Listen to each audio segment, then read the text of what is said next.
Bruce, I just want to thank you for having me here at your brand new campus, which is being officially opened, I think, in a few weeks' time.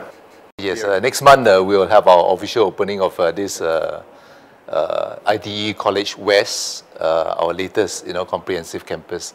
And again, Jack Dusseldorf, it's a pleasure to receive you, and to host you in this new campus.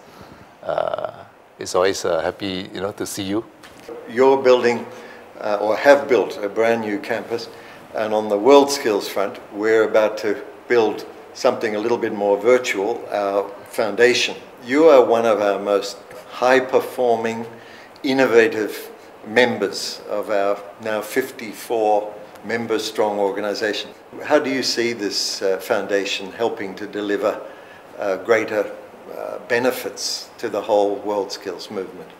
We would like to engage WorldSkills champions, and if they want to seek experience overseas, like in Singapore, we have a teaching associate scheme where they can come back to an institution and sort of share their expertise and skills to our students. We think that we can also offer meaningful attachment for our WorldSkills champions. And they leave here with your teaching qualification as well. And yes, of course, and they will leave, with this experience of being able to, impart their knowledge to our students, teaching skills, and hopefully also to make friends.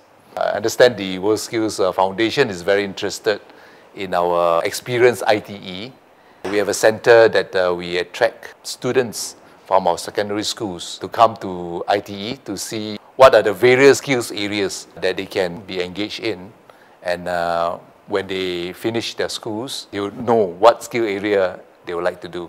And we have some sort of very interesting format where we really engage them in doing things to understand their particular skills and trade areas and open their areas, their mind to all these areas. It's a fantastic program.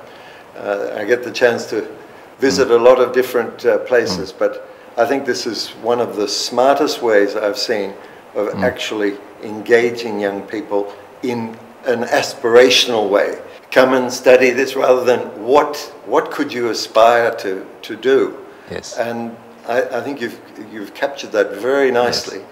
And it's something I think the foundation could help share with our members and new pending members, to help them in their same mission, which is how do we get young people seeing the opportunities that high quality skills provide. Yes, very often they do not know what the Institute of Technical Education offers. I think it's a good way of engaging our youngsters to tell them this is one way that we can share it with the WorldSkills Foundation, in spreading this word of great opportunities out there in vocational and technical skills. Bruce, thank you very much for every time I come here, I leave highly motivated because you're always coming up with new, exciting ways to make skills valuable in the eyes of young people. So thank you very much. Right, thank you very much, Jack. Okay. Thank you. Bye, Bruce. Thank you.